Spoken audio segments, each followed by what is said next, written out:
We try to bring you high-quality educational and informational content every single day. Why do you think the price is having such an anemic time? The news story of the hour. Jump onto the chart. Is this the beginning of a massive financial unraveling? We got to add a little addendum to the show map today.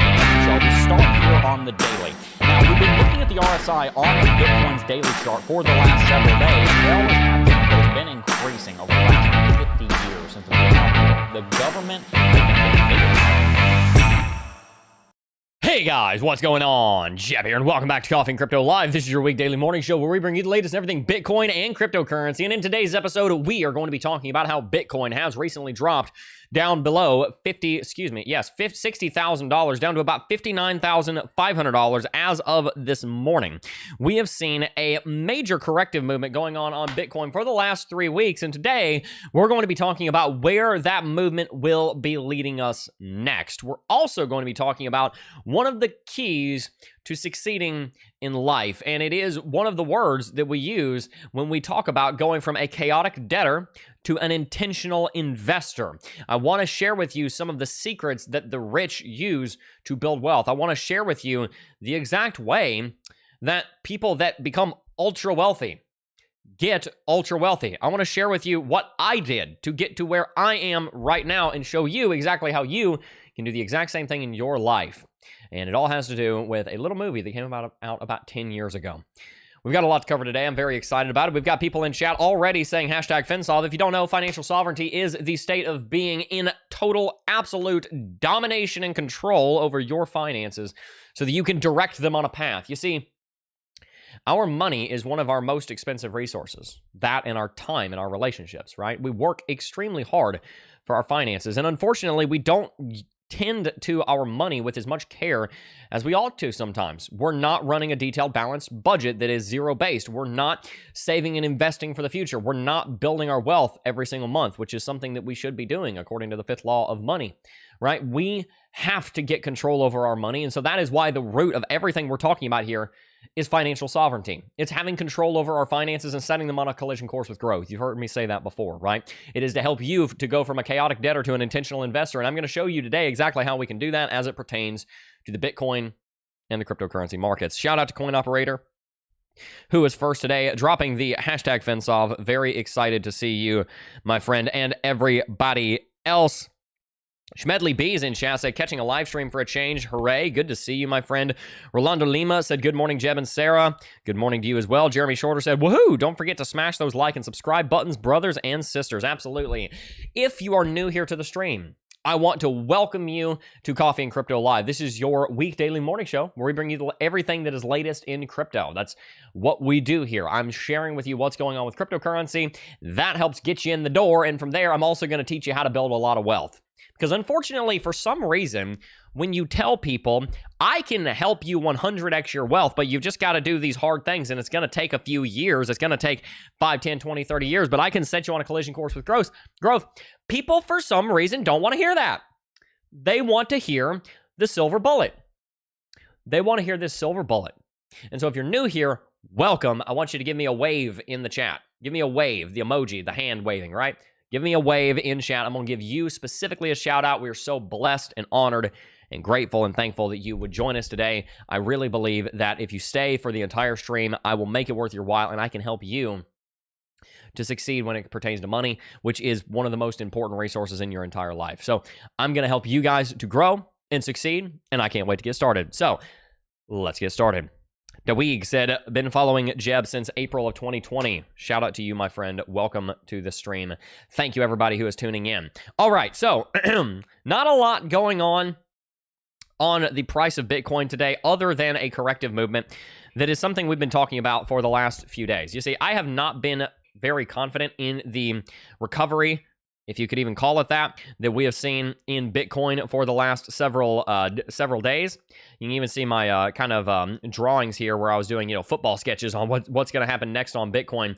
And essentially what we've been predicting is that Bitcoin was going to break back below $60,000, that it was going to continue to the downside as a result of this bear flag that we are currently building right now. As you can see, there is a, as I said, a bear flag being formed right here.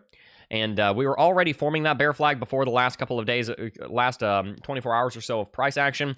But now we have seemingly actually broken through the bear flag, and that is pointing down towards, that is pointing down towards about $52,000 here.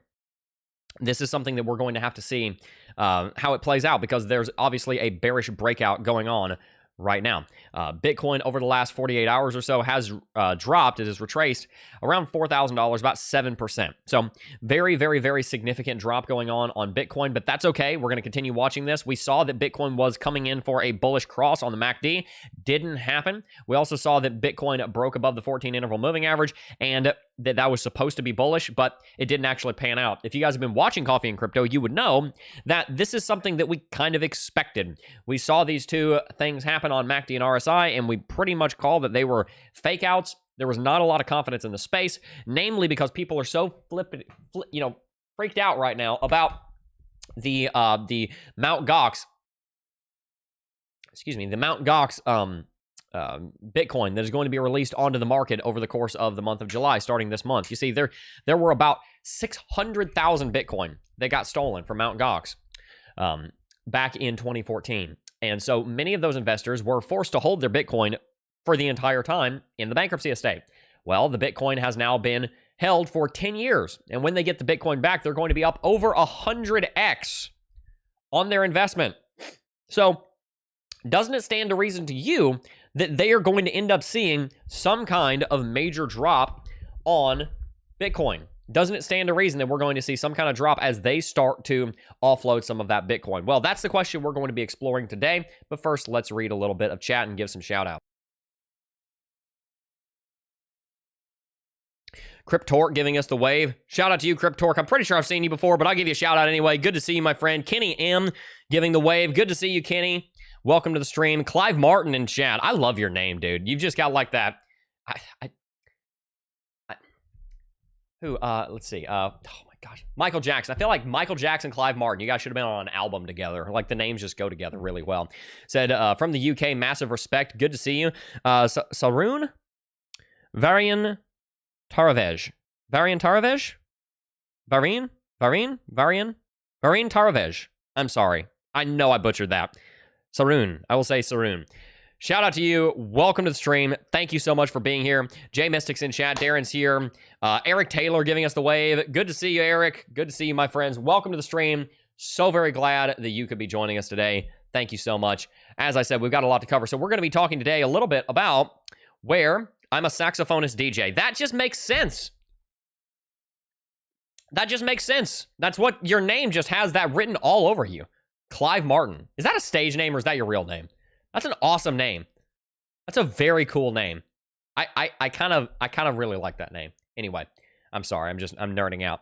All right, let's continue talking a little bit about that. Just makes so much sense. I don't know. Have you ever met somebody and you're like, your name, it just makes me think of this. And then they tell you and you're like, I could tell that from your name. I don't know what it is. I don't know what it is. That's why we named our daughter Charity, because charity means love. And so hoping that if she just lives up to her name as she goes through life, which so far she does, then she'll be in good shape. All right, let's continue talking a little bit about Bitcoin. So here's the deal. There's a lot of FUD on the horizon right now, and there's nowhere near as much bullishness, at least in the short term. And the reason for that is mainly because of the FTX estate. Sorry, not the FTX estate, the Mt. Gox estate. The Mt. Gox estate and the Bitcoin that is going to be distributed from that estate, from the bankruptcy estate, is freaky. It's terrifying. And so when we see people hearing about that news, they are selling Bitcoin in anticipation of the people that are getting their Bitcoin back to be selling their Bitcoin.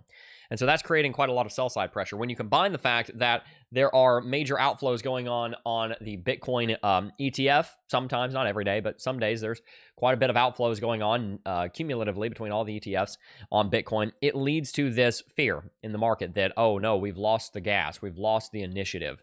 I don't think that's the case. I don't think that Bitcoin has lost the initiative. I think that Bitcoin needs some time to consolidate, which is what we are seeing happen following a tripling of the price.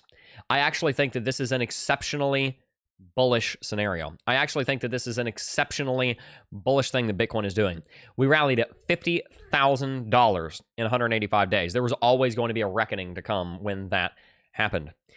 My prediction is that Bitcoin could at this point drop as far as $49,000. In fact, I think that it would be very healthy if Bitcoin dropped down to $49,000 to $51,000. There are several different levels that we could be analyzing here. For example, we have our baseline of support there, our resistance there. All three of these levels are levels that Bitcoin could end up falling back down towards. 49K was the top that we set the day the ETF launched. If we backtested that, kind of erased all the gains that we made from the ETF launch, then that would give us a great springboard because, of course, Bitcoin's likely going to rally higher than that. But it would give us, as I said, the springboard to bounce off of. On top of that, we also see some support right here where the Bitcoin market went into this bull flag. We talked about earlier on in the year. The bull flag naturally, broke to the upside, but it left us with support and resistance, and that's where we can find these next two levels of support and resistance right here. If we see Bitcoin going into a corrective movement, we could see any of those levels be tested down to $53,000. Again, not something I'm freaked out about, not something I'm concerned about, because I personally believe that if Bitcoin had that kind of corrective movement, it would be a really strong, healthy thing. The other thing to keep in mind is that it would not be this giant 60% or so corrective movement that we saw back here in June and July of 2021 in the bull market. We would be seeing Bitcoin not dropping 55%. No, actually, we'd be seeing Bitcoin drop 33%. And as we know from other bull markets in past, such as the 2016-17 bull market, a 40% correction is actually one of the most healthy things that can happen for a bull market. We saw a 40% drop here. Bitcoin went on to rally 60% 40 days later. 40% drop here. Bitcoin would go on to rally from that bottom 140% over the next 147 days, 1% a day, almost like it's old BitConnect, right? 70% rally after a 40% drop here. We saw a 225% rally after a 40% drop there. After a 40% drop when I got into the space in July of 2017, we saw Bitcoin rally 168%. From there, we dropped 40% again. From 5,000 to 3,000, we rallied 600%. So Bitcoin dropping 35 to 40% is actually very typical. And if you haven't been in the space for over, almost a decade like I have, then you might not remember that because last bull market was atypical. The bull market of 2016-17 was kind of the standard bull market, if you will. It really is just the textbook bull market in Bitcoin and cryptocurrency. And what we're seeing right now is quite a bit different than what we saw in 2020 and 2021 was quite a bit different than that bull market. Instead of seeing a consistent trend of 40 or 50% drops, we saw a 55% drop here, and then we also saw another 55% drop here. Well, if we look at Bitcoin so far, we have not seen a 55% drop. So we really want to see a major drop happen for Bitcoin to have some corrections. It's so funny. One person in chat, Jeff Tomasek, knew what BitConnect was. I've been in the space so long, I remember when BitConnect was considered to be a legit thing. That's how long I've been here. Yes, no, it was a huge Ponzi scheme. Massive Ponzi scheme. And so what I'm saying is that since Bitcoin has gone through this massive bull market and has basically not seen a sizable correction of any caliber, it almost makes me feel like we're here rather than here. Right? Think about how you think about this market. Do you think about Bitcoin being right here? Or do you think about Bitcoin being right here? Because I more so think about Bitcoin being right here. And I could be wrong. I could be totally wrong. Bull market could be over. You could all be, the naysayers could be right. Maybe Bitcoin's going down to 30. I don't think that's the case. I could be wrong, but I don't think that's the case. I think that Bitcoin is going to see a lot of inflows, just like gold did after the ETFs went online. I think that Ethereum has a lot of utility. You guys know I'm a big fan of Dave Ramsey. I think he's got a lot of things right, but I think he's got a few things wrong. I watched a video with him and his daughter and George Campbell. They were on stage at the Ramsey Convention Center, and they were talking about Bitcoin. And it's in the Financial Peace University. You can go find it if you're in FPU, right? It's this clip, and they were talking about Bitcoin. And they, it's interesting. Dave Ramsey actually had some positive things to say about Bitcoin. He said, it's libertarian. It's kind of up yours to the government kind of deal. And I really like that, he said. But he doesn't like it because he doesn't think it's an investment because it doesn't actually generate revenue like a company does. So I took that and I thought about it. And I thought to myself, because he was saying, gold, it's a commodity and you're basically just hoping that people will continue to buy into it. It's not a company that generates revenue, that kind of thing. But I thought about that and I said, okay, in a way, I could give you that, except there's two different things I would say to that, to Dave Ramsey, if I was to talk to him. The first thing is that, in a way, it actually does generate revenue. The miners are making money on Bitcoin. It is a business, and they generate a profit, hopefully, if they're running the company right, by mining Bitcoin. So there actually is a for-profit component of Bitcoin. It's entirely decentralized, so it's not a security. It is truly a commodity, but it also truly has some of the elements of a security. You don't have you don't really have that in gold. Obviously, you have the mining community, but that value doesn't so much go to gold as it does to the companies that are mining the gold, right? In Bitcoin, that value does kind of translate into the price of Bitcoin. And the other thing is, I'll say, that I think will tie into this, to Dave Ramsey, is that, all right, you can say that about Bitcoin if you want, but what I will say in response is, what about Ethereum? We're going to do some whataboutism right here, right? What about Marcus? What about Brutus? What about Caesar? What about Pompey? Who knows where that's from, right? I will say, what about Ethereum? Ethereum does generate revenue. It is a commodity because it's decentralized and it does not run like a company. So it is a commodity, but there are actually things being built atop Ethereum. They are actually building things on top of Ethereum, and this is very exciting. The DeFi space on top of Ethereum is worth an exorbitant amount of money over on Ethereum. Even here in this corrective movement, now, albeit we're sitting up here close to all-time high, but even in this corrective movement, Ethereum has $57 billion locked. That's a different kind of number than market cap, mind you. Market cap does not mean that market cap is not a bank account, right? People did not deposit $400 billion into Ethereum, and so that's why it's worth $400 billion. No, there's probably, in total, people have probably put in, I don't know, 50 or 100 billion, maybe $200 billion of money into Ethereum. But they've made profit because the market has gone up, because it's not a one-to-one thing. When you put a dollar into a market, you can raise the market cap $10. It just depends on what the buy and the sell orders look like when you are actually trading it. It depends on the strength of the bulls and the bears. TVL is actually literally a one-to-one. This is literally how much money has been put into the Ethereum Layer 2 ecosystem. And so, especially like when we look at stablecoins market cap, because stablecoins don't work the same way that other cryptocurrencies do with market cap. That is literally the dry powder number. That is, people should be able to withdraw $78 billion of stablecoins here, right? When you look at when you look at all of these different numbers added together, when you combine all this, when you aggregate all this, this is a very, very, very large blockchain. Very large project. You're going to see where I'm going with this in a second. You look at the revenue, right? These are daily revenue figures. Daily. $5 million in revenue. You know, sometimes the Ethereum network will make $30 million a day in fees. This is the number one in DeFi. If Layer 2, if DeFi fails, Ethereum will be the last one to feel the pain of that, because they are the biggest. And so where I'm going with this is this. Even if you argue that Bitcoin is not an investment because it doesn't generate revenue like a company, which is what Dave Ramsey said. And again, I have a world of respect for Dave Ramsey. A lot of my teachings look very similar to his. I've got a world of respect for him. I do disagree here. And I think hopefully one day he'll, I think he's a little prideful in some areas, and I hope one day he will swallow his pride and say, listen, Bitcoin's got a track record, because even in that video, he said, listen, now after it's got a 10, 15-year track record, then we can talk. That's what he said. So there's hope. We've been hashtag praying for Dave for a while. Let's see some hashtag pray for Dave in chat, right? Bitcoin does have a 10 or 15-year track record. But what I will say is that even though Ethereum does not operate like a traditional company, it does actually have some of those investment qualities that he's talking about. There is an actual revenue here. Similar to how there is an actual revenue on Bitcoin. It's the miners, right? There is an actual revenue. There is an actual business model behind it. It's called securing the network so that people can use the network. It's almost like a toll road. There is value in a toll system. That's why states set them up. You build the road and, the road doesn't contribute to GDP. What? We're doing a lot of our transactions of moving goods from city to city, state to state on this road, and the toll road generates revenue for the government, right? There is a dollar value that you could theoretically calculate to the interstate highway system in America. It's honestly probably worth over $10 trillion. And it's kind of the same thing with Bitcoin. It's different, obviously, in Ethereum, but it's this infrastructure that we use to facilitate transactions the same way that the interstate highway system does, the same way the United States dollar does, and it generates revenues the same way that a toll system would work. So there is a value to it, and that is why it continues moving to the upside. And that's why Bitcoin will continue to go to the upside. Now, I do agree that you should keep the vast majority of your retirement in stocks, because stocks have been proven for 130 years. Bitcoin's been proven for like 10, right?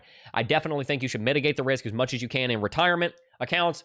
Stuff away a bunch of money in there. If you're thinking you're going to want to move it around, then fine. Guess what? You can move money out of your stock portfolio into your Bitcoin ETF, should you choose to do that, inside of your 401k or your Roth IRA. Normally, in a Roth IRA, you can. In a 401k, I guess it depends on how your company sets it up. But you would theoretically be able to do that. So if you want to diversify into Bitcoin in there later, you can. But for right now, keep most of it in stocks. But from there, you can layer on top Bitcoin and cryptocurrency investment in step 9 of the financial sovereignty way. The reason I bring all that up is because of where we are right now. The reason I bring all that up is because even if Bitcoin does go through a drop, when that Ethereum ETF goes online, guys, Ethereum is like one of the largest companies in the world. It's not a company, though. It's decentralized, which is new. And it's exciting. And people are calling it digital oil. It's like being able to buy a stock of the interstate highway system. My golly, if you could do that. Oh my goodness. If you could fractionalize ownership in the United States interstate highway system, you would be, and you bought it 50 years ago, you would be a billionaire. I don't care how much you bought of it.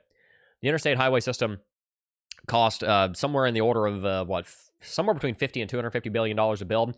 The gross domestic product of the United States is probably literally more than double what it would be if that did not exist. I am such a fan and a nerd about the interstate highway system. I think it's so cool. The fact you can get on a road, like we live just 50 miles south of the interchange between 75 and I-10.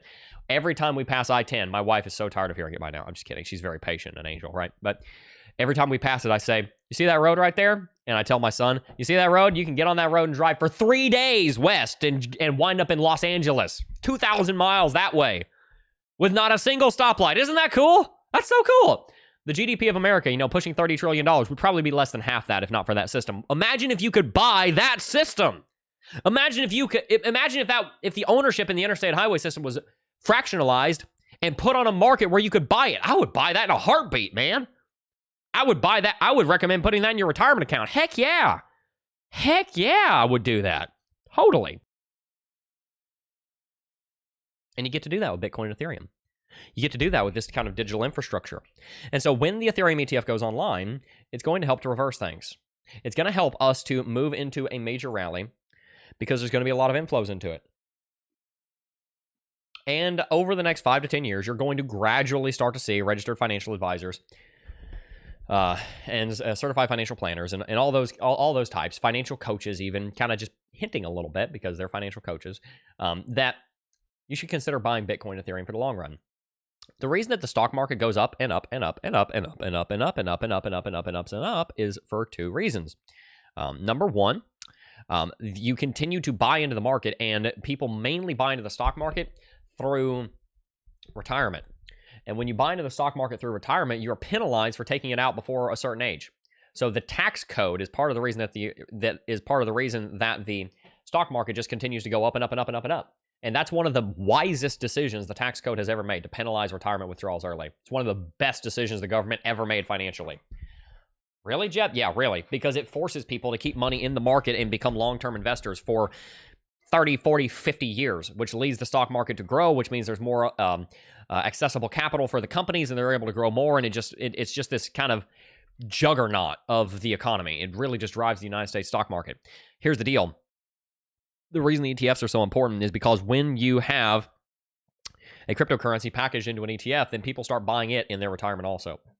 You can bet your bottom dollar, your bottom Satoshi, your last sat, that people are buying Bitcoin into their retirement right now. And that Bitcoin is locked up forever.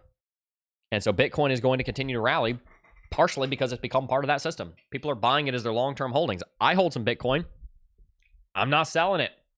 I've sold Bitcoin in the past, and I regret it. Looking back, I am never glad that I sold a Bitcoin ever. Ever. Never happy that I ever liquidated any of my Bitcoin. Ever. Never been something that I was happy that I did. Now, I still hold a lot of it, don't get me wrong, but that Bitcoin might as well just not be considered in the circulating supply, because I ain't freaking selling it for decades. I'm not touching it. Period. I will always be a whole coiner the way I am right now and have been for years. And so as people continue to do what I'm doing, and they're buying Bitcoin for the long term, then what I think is going to happen is you're going to end up seeing a very similar thing happen on Bitcoin, which we've already obviously seen a lot of, where it looks like the S&P 500 if you give it enough time, right? If you look at the S&P 500, it looks like this whole like long neck dinosaur kind of deal, right? Or the Dow Jones Industrial Average, because it goes back farther, back to Edward Dow, right? If you look at the DJI, you start looking like you're just kind of reaching for the stars here. And that's what we see out of Bitcoin. We're starting to see that exact same look.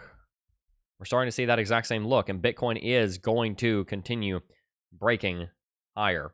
See? Starting to look similar, isn't it? The prices get crazy, but they continue. So I'm not concerned about where we are right now. I think the market's going to do a great job.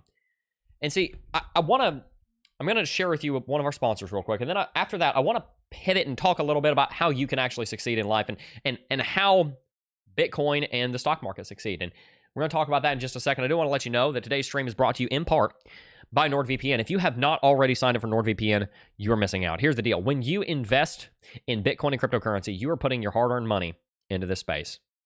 And quite simply, there are thieves out there that are trying to steal it. When you have a large net worth, people are going to come for you. They're going to try and attack you. They're going to try and steal from you. And there's a billion different ways that they can do it. There are so many different ways that they can get access to your accounts. The best way to stay protected is to never be detected. Let me say that again. The best way to stay protected is to never, in the first place, be detected. And that's what NordVPN does. It allows you to browse the internet with your IP address and your online activity hidden. How much more difficult would it be? Let's say you're walking down the road in the middle of the night and you're worried about, or let's say you're driving and it's 3 a.m. and you stop at a gas station. How much more safe would you feel? Not if I gave you a gun, because then you'd get into a firefight, which, by the way, that's probably the best you can do. I'm all for carrying, keeping yourself safe. But definitely very much like guns, but I have very strict rules about them. How much more safe would you feel? Not if I gave you a weapon to defend yourself, because then you're getting into a fight. That's the best you can do in real life, but let's just pretend for a second that there's something else that we could do even better than that. Let's pretend that I gave you the cloak of invisibility from Harry Potter, right? And you were completely invisible. That would be even more safe than carrying a firearm, right? Because you're never even detected.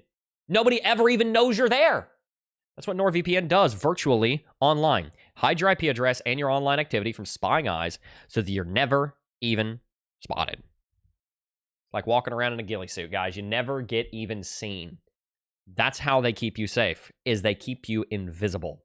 They keep you protected by making sure that you are not detected. Sign up for NordVPN with the link in the description box down below, or by going to nordvpn.com/Jeb. Sign up for a 2-year plan, get 4 months free, and stay safe while you browse online.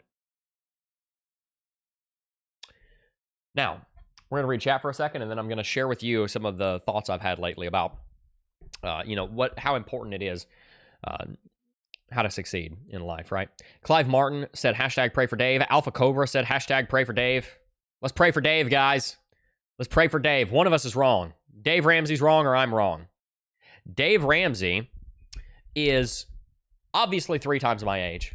Very wise individual. Not right on everything, right on a good bit of things. So, I consider it to be like, man, I'm going out on a limb saying that this guy who's been doing this for longer than I've been alive is wrong. But I think he's wrong in this one area, and that's on Bitcoin. So feel free to go ahead and tell me what you think. Is he wrong? Tinker said, I'll have to disagree with that. Nothing's safer than a firearm. I wasn't saying that that's not the case, because in a real world, you don't get to be invisible. So I would agree. I am very much for concealed carry and keeping a firearm, but I do have very strict rules with guns that my dad taught me and that I teach my son. You never point a gun at something you're not willing to kill. You never touch a gun in anger, and you always assume a firearm is loaded. If you follow those rules with a firearm, you're not going to hurt somebody. Unless you're willing to kill them, in which case you've got other problems and you shouldn't have access to a firearm. All right, let's continue reading chat here. The whole market is in a correction. Bitcoin drops 22%, and the high-risk alts fall 40 to 60. That's right. Yeah, absolutely. Crypto G said Mt. Gox payments will be paid out over the next few months and will be a partial payout, so no need for fear. And that is a very important point. They're not going to be paid out all at once, and as you said, they are going to be a partial payout because, unfortunately, a lot of the Bitcoin was, well, stolen. Right? So it didn't all come back, but we should still be seeing 20, 30, 40,000 Bitcoin or so distributed onto the market. We don't know the exact number, but we do expect that it's going to be quite a bit. Big plans for tomorrow. Happy birthday, America. Yeah, absolutely. Happy birthday to America, the United States of America. We're coming up on, what is it, the 246th birthday? 246th birthday of America. Is that it? We're coming up on a quarter of a millennia. I think, if I'm doing my math right, it'd be 246. Yeah, maybe it's 248. Maybe it's 248. It's 248. We're coming up on 248. 248 years old. Man, whew, that's crazy. Very excited to be part of this beautiful, beautiful, and flawed, but beautiful nation. Love our country. All right, now I want to talk a little bit about one of the things, you know, leading into 4th of July, I want to talk a little bit about how this nation came to be. I want to talk a little bit about, more importantly, how you can become what you were called to become. When you go through life, there are two ways that you can do that. There are two ways you can do that. And this is part of the message of financial sovereignty, and I need you to know that. This is really a crucial and an integral part of financial sovereignty. And that is that you can go through life chaotic, which is not going to lead you to the fruit that you want. That leads to destruction, it leads to you being ravaged. Or you can go through life intentionally. There are two ways you can go through life, and only two, when it relates to this. You can go through life in a chaotic way, or you can go through life in an intentional way. We have a core value here, and have had a core value here for a very long time, called the dream mentality. One of the things my dad did very right, didn't do everything right, but he did this very right. He always told me, don't ever stop dreaming. Don't ever stop dreaming. If you can dream it, you can do it. Dream, right? And as I've matured and grown and become a Christian, I've realized God puts desires on your heart. He puts visions and dreams on your heart. If something came on your heart, there's really probably two places it came from. It came from the enemy, or it came from God, right? It came from somewhere, though. And if it's a good thing that you're dreaming, it very well may be that you are the one that's supposed to go and do that. I have a dream that has been on my heart for a very long time to give $1 billion to the kingdom. I want to figure out how to be such a good manager and steward of money, and such a selfless and humble steward of money, that I have the ability to bring in that much money. So I'm able to give $1 billion of it to the kingdom. I want to do that, and I want to help hundreds of millions of people along the way succeed financially. That's what I want to do. That's on my heart. It's on my heart every single day. I cannot get it off my heart. I cannot stop thinking about it. It is something that it's 2 o'clock in the morning, and I think about it. I wake up, I'm thinking about it. That and, serving God and loving my family. I've got plenty of visions on those things too. I could go into that as well. But the point is, that's on my heart. I have this yearning to give and to help those in need. And I want to be a faithful steward and manager of wealth so that I'll acquire more of it and I'm able to give more of it. That's my dream. That's my vision. That's what's on my heart. And so the point I'm making here is that if you've got something on your heart, I need you to get really crystal clear about what it is. I need you to have the dream mentality that I'm talking about. I used to have, which I don't have time for it now, but I probably should do it more than I do. I used to have something that I did every morning at 4 a.m. I called it the dreaming hour. I would spend an hour and I would do nothing but think about where I want to be in 10 years. That's all I did for an hour. Before the sun came up, before anybody was awake, I would spend an hour thinking about where I want to be in 10 years. And I did that for a while. And I really got a lot of, I really came to understand a lot about what I wanted to be.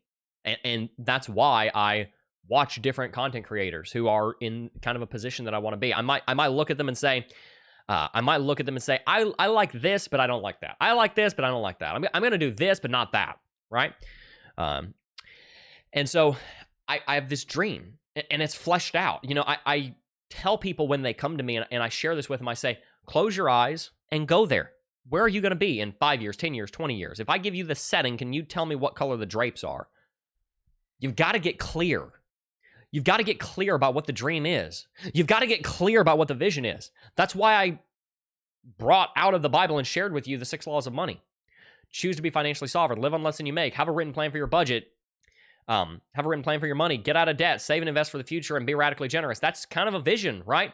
If I can live my life like that, then that's where I am going to be able to succeed with money so that I'll have more of it to give and to be generous with, and to enjoy some of it. That's not wrong. And so that's the vision. I need you to take some time and have a vision. Why are you doing what you're doing? Because I'm sorry, but we come into this world broke and we leave this world broke. We don't get to keep any of the money. I know people that were on their deathbed trying to figure out a way to keep the money. They didn't manage it. It all stayed here and they went to the next life. It does not pass go. It stays here, right? So there's no real point unless you have a vision and a dream, not only of what your life's going to become, but what you're going to do with it. So I challenge you, as you're building wealth financially, as you're building wealth relationally, consider, what is the vision? What am I trying to build? And more importantly, why am I trying to do this? What's the heart behind this? Why am I desiring this? I want you guys, and I want myself and our family to be crystal clear on where we're going. My son woke up this morning. He said, Daddy, I'm going to go to the moon. I said, you do it. I've never been there. I don't know how you're going to do it, but I believe that if you have it on your heart, technology is advancing rapidly. It's something that might actually be possible. It is possible, I'd say. It is possible in this modern world. The tech is there. You just have to figure out economically how to do it. You could do that. Go for it. If this was 3000 BC, yeah, it's probably not going to happen. But this is 2024. You could probably actually do that, dude. I'm like, go for it. And he lit up like a Roman candle when I said that. There's something about a 3-year-old saying, I'm going to go to the moon one day, Daddy. And his daddy saying, you could do that. You could actually do that. And then the feeling that they get, that we fade, that we let fade as life goes on. We let life go on and we start to say, oh, I had dreams, but, and then you use your kids as an excuse. God forbid you ever use your kids as an excuse that you don't live up to your dreams. You know why? Because if you quit on your dreams, you're teaching them to do the same. It's not selfish to chase your dream. Now, don't neglect them while you're doing it. Take good care of them. But in a way, it's also wrong for you not to try and pursue that, because you're leaving a bad example for them. I don't just want the dreams that I have and my wife has to come true for us. I also want to show my children that no matter what happens in life, you don't have to give up on it. Because if God put it on your heart, then you were probably meant to do something with it. I'm going to be able to be so much more, generous and help so many more people if I actually put the pedal to the metal, my mind to it. And I say, I'm going to do something. I'm going to be a good steward of wealth, and I'm going to acquire more of it, so I have more of it to give, and we're going to manage that for God and do it His way. That's what I want to do. It's not about being rich. It's not about a big fancy house. I like nice things, but honestly, that's not motivating for me. For me, it's about showing my kids that, hey, you've got a dream, you can do it. Your daddy did it. He showed you it's possible, so I don't want to hear your excuses. Get to work and go make those dreams come true if they're good. If they're bad dreams, don't. But if they're good dreams, if they're moral dreams, and they, have the heart behind helping people, then do it. And so whatever it is that you are kind of just thinking about in the back of your mind, like, oh, if I made $5 million, I would do this. Or, if I I have kids, and I'd really like to show them this, but you're giving up because life. You're giving up because, oh, but man, my boss, he just sucks. Or, oh man, I can't break this habit. Get really clear on that dream. Go on Google. Find pictures of what it is you want your life to look like. Print them out. Put them on a board. Call it a vision board. Where do you want to go? What do you want to do? Because see, one of the most viewed videos on this channel is actually about this topic, titled How I Became a Crypto Millionaire. It's literally one of the most viewed videos on the entire channel. And it's about this exact same concept. And it's about how you build wealth. Right here. I think it's this video right here. Third most viewed video on the entire channel. 90,000 views. 90,000 views. I said in that video, you can go back and watch it, it's still getting views. I mean, we've gotten like 3,000 subscribers from that video. It's crazy. Still getting views. What I said in that video is that everyone lives a life, and you get to drive 1,000 miles in life.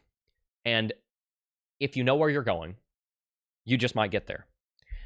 But if you don't know where you're going, and you don't have a plan for where you want to be, and you don't understand those things, you're just going to drive in circles. You're going to drive in circles, and you're going to end up exactly where you started. And it's not going to end up getting you anywhere. And that's one of my biggest fears in life, is to drive in circles my whole life and not get anywhere in life. That's one of my biggest fears, is just to go through life and it not mean much. And I was just normal, average, mediocrity.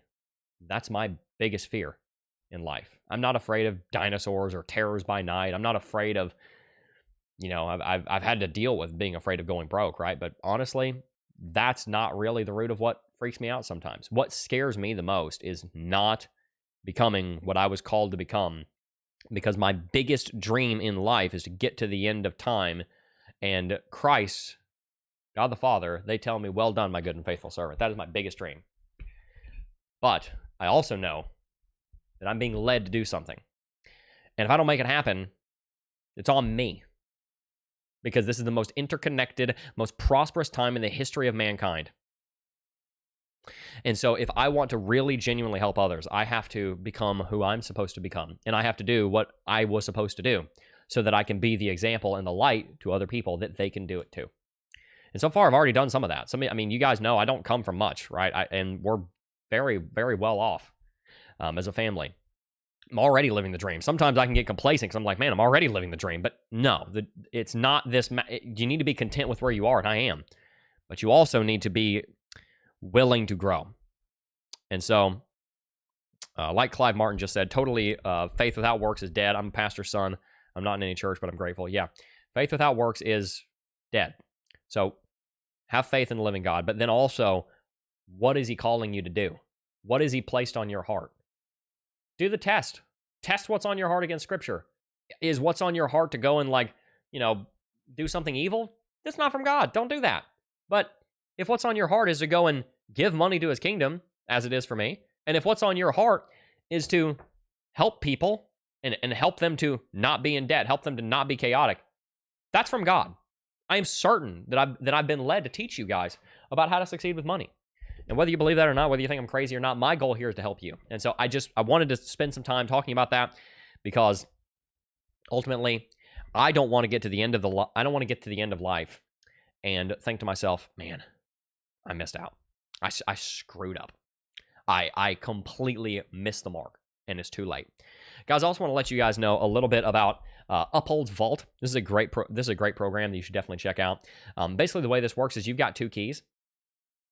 And should you lose one of them, the Uphold key can stand in the place. This is not insurance, but I talk about it a little bit like insurance. If you're holding Bitcoin and you've got a dream of having one Bitcoin and holding it forever, right? One of the best things you can do is make sure that if you lose a key, you don't lose your coins. Uphold has the backup key here that replaces a key should you lose it to save your skin.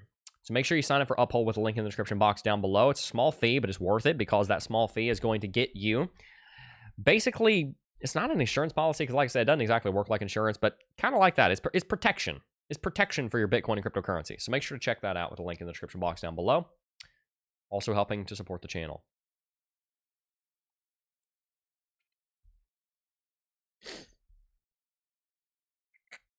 Coulda, shoulda, woulda, no way. Yep. Let's see.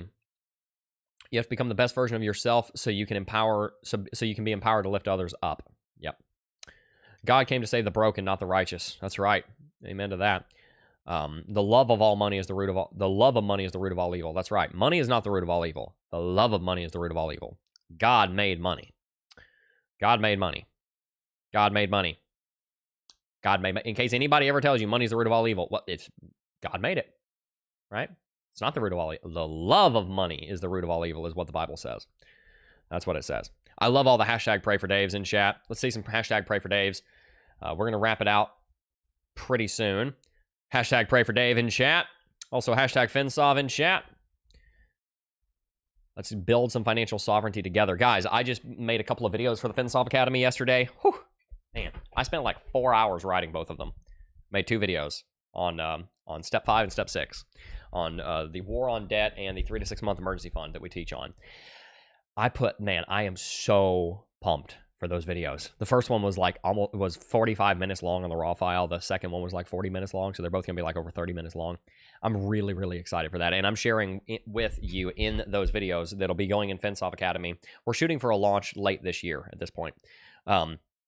We put a lot of content in there, and I'm telling you our story about how we screwed it up, how we fixed it, the things that we did right, the things we did wrong, and what we would have done instead. That's kind of the philosophy I'm going at this, teaching you guys about financial sovereignty. This is what we did that was right. This is what we did that was wrong and what we wish we had done instead. And so I'm going to show you guys how to build a lot of wealth, build a lot of peace, and succeed financially. If you don't believe in Bitcoin, don't buy it or be in it, and don't watch content based on it. Yeah, I mean, look, I love you guys, and I want to convince you guys that Bitcoin is something that should be part of your portfolio, but it's just the way it is. Rolando Lima said, by the way, my 3 children are aware of you and teachings. You're right on point. Thank you so much, Rolando Lima. Rolando or Rolando? It's probably the Rolando Lima. I'm so sorry. Have I been mispronouncing your name this entire time? Rolando. Huh. I'm sorry. Shout out to you, Rolando Lima, and your children. Very, very, very good to see you guys. Believing and being realistic aren't mutually exclusive. Yeah.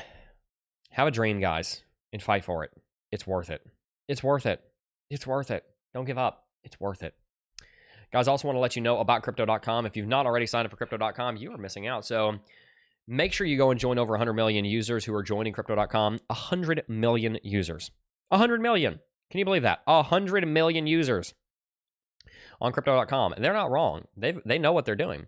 They are buying Bitcoin and cryptocurrency on Crypto.com because it's a great trading platform. So make sure to check it out with the link in the description box down below if you have not already. You've also got access to on-chain staking, which is great. And there's also a lot of different ways that you can earn money here on Crypto.com. So make sure you check it out if you haven't already.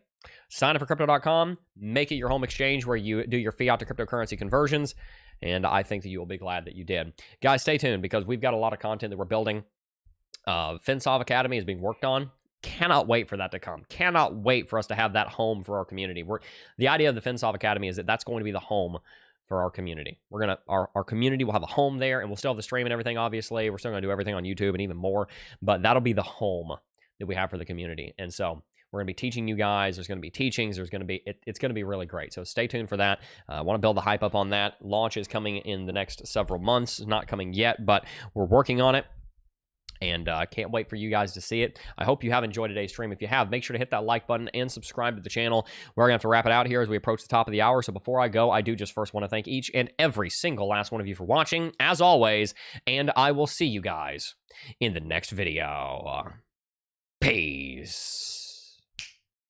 Oh, I got a real good